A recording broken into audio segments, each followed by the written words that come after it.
Hai, assalamualaikum. Ketemu lagi di channel ini bersama Ibu. Kali ini kita akan bahas materi tentang permintaan, penawaran, pasar, dan harga. Tapi seperti biasa, sebelum kita mulai materinya, jangan lupa untuk subscribe channel ini ya. Yuk langsung aja kita mulai. Yang pertama yaitu permintaan. Permintaan dapat diartikan sebagai sejumlah barang yang ingin dibeli oleh masyarakat dengan berbagai tingkat harga tertentu.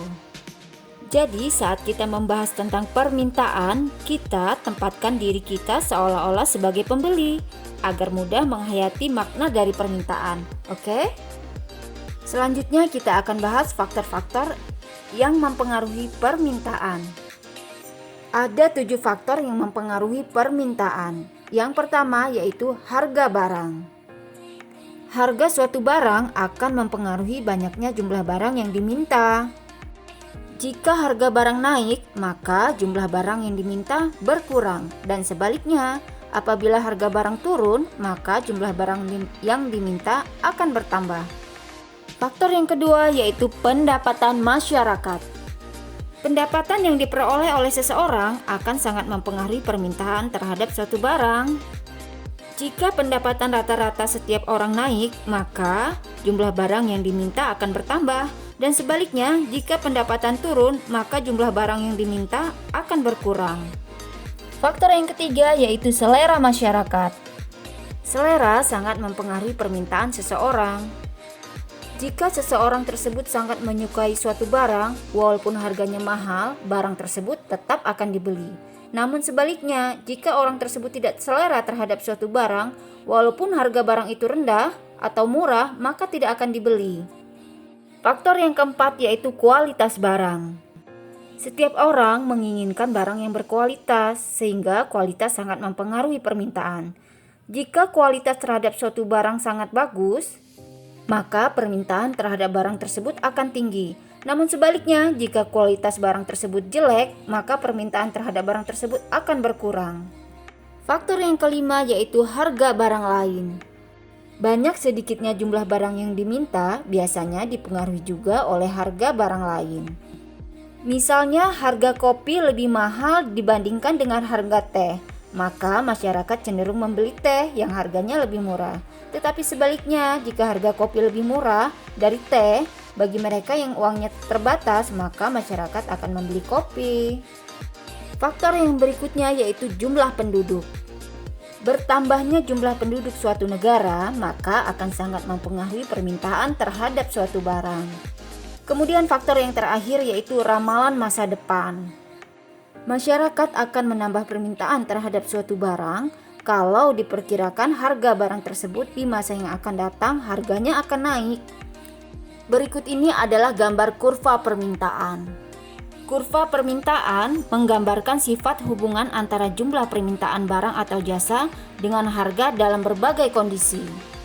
Biasanya kurvanya akan bergerak dari atas menuju ke bawah. Artinya, semakin tinggi harga suatu barang, maka jumlah permintaan terhadap barang tersebut semakin sedikit atau menurun. Selanjutnya yaitu macam-macam permintaan. Yang pertama, permintaan menurut daya beli konsumen. Menurut daya beli konsumen, permintaan dibagi menjadi dua, yaitu yang pertama permintaan efektif, kemudian yang kedua permintaan potensial. Permintaan efektif adalah permintaan yang didukung dengan kemampuan daya beli. Artinya, permintaan ini berasal dari konsumen yang betul-betul memiliki kemampuan untuk membeli barang dan melakukan transaksi. Sedangkan permintaan potensial adalah permintaan yang didukung dengan kemampuan daya beli, tetapi belum melakukan transaksi. Berikutnya yaitu permintaan menurut jumlah konsumen. Menurut jumlah konsumen, permintaan dibagi menjadi dua jenis. Yang pertama, permintaan individual, yaitu permintaan dari masing-masing orang terhadap suatu barang. Dan yang kedua yaitu permintaan pasar. Permintaan pasar yaitu permintaan yang dilakukan oleh masyarakat pada umumnya. Selanjutnya kita akan bahas tentang penawaran. Penawaran dapat kita artikan sebagai kesediaan penjual untuk menjual berbagai barang pada berbagai tingkat harga dalam waktu tertentu. Nah, saat permintaan tadi kita memposisikan diri sebagai pembeli, sedangkan pada saat penawaran kita memposisikan diri sebagai penjual. Penawaran dipengaruhi oleh beberapa faktor. Yang pertama yaitu biaya produksi. Tinggi rendahnya biaya produksi akan menentukan pula harga barang. Bila biaya produksi tinggi, maka produsen akan mengurangi jumlah produksi barang dan akibatnya penawaran berkurang. Dan sebaliknya, jika biaya produksi murah, maka akan semakin banyak barang hasil produksi dan penawaran akan bertambah. Faktor yang kedua yaitu teknologi.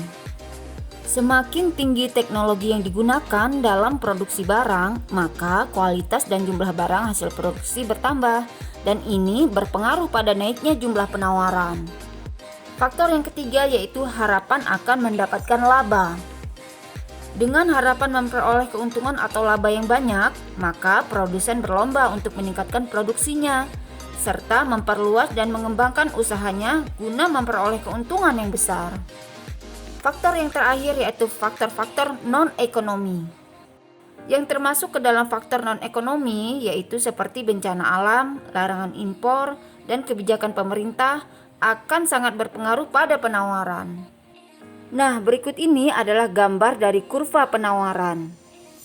Kurva penawaran adalah grafik yang menggambarkan sifat hubungan antara harga suatu barang dengan jumlah barang yang ditawarkan pada waktu tertentu dan tempat tertentu. Biasanya kurva penawaran akan bergerak naik. Selanjutnya kita akan bahas tentang pasar. Pasar dapat diartikan sebagai sarana bertemunya penjual dan pembeli, baik secara langsung maupun tidak langsung, untuk melakukan jual beli atau proses terjadinya interaksi antara penjual dan pembeli untuk mencapai kesepakatan harga dan jumlah barang atau jasa yang diperjualbelikan. Pasar memiliki 3 fungsi. Yang pertama, fungsi distribusi. Fungsi distribusi pasar dimaksudkan untuk memperlancar distribusi barang dari produsen ke konsumen. Melalui pasar, konsumen dapat memperoleh barang yang diinginkan secara mudah dan cepat. Fungsi yang kedua yaitu fungsi pembentuk harga. Maksudnya, pasar mewujudkan kesepakatan harga antara penjual dan pembeli. Transaksi penjual dan pembeli pada mulanya melakukan tawar-menawar dan akhirnya terjadi kesepakatan harga. Tawar-menawar harga biasanya terjadi di pasar tradisional. Fungsi yang terakhir yaitu fungsi promosi. Promosi artinya memperkenalkan hasil produksi kepada masyarakat. Melalui fungsi ini, pasar menjual barang sekaligus memperkenalkan hasil produksi kepada masyarakat.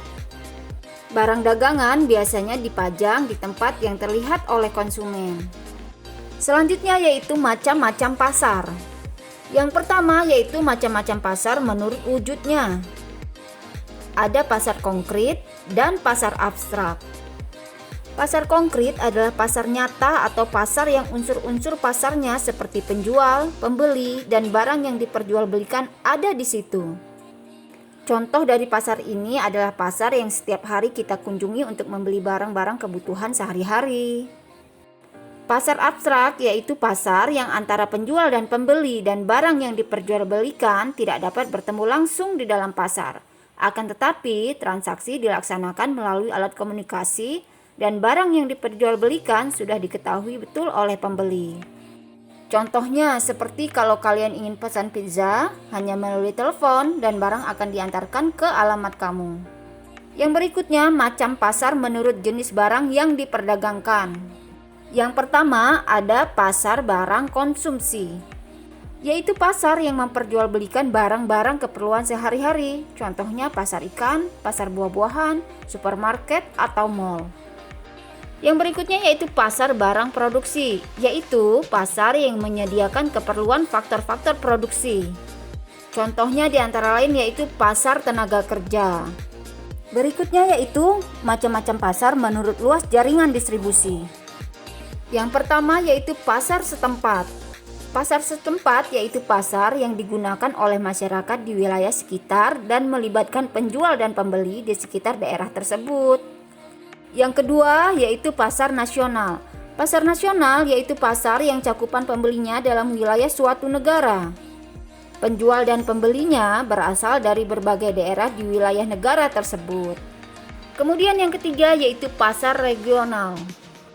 Pasar regional yaitu pasar yang daerah pemasarannya meliputi beberapa negara yang berada dalam satu kawasan. Misalnya kawasan Asia Tenggara saja atau Asia Pasifik dan lain-lain. Kemudian yang keempat yaitu pasar internasional.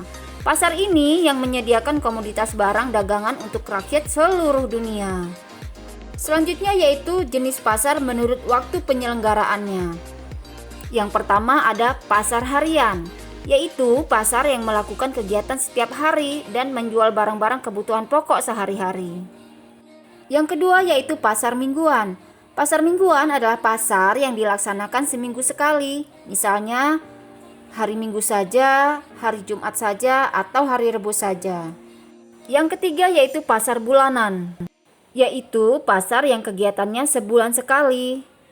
Dan yang keempat yaitu pasar tahunan. Pasar tahunan adalah pasar yang diadakan setahun sekali. Dan yang terakhir yaitu macam pasar menurut organisasi strukturnya. Yang pertama ada pasar persaingan sempurna.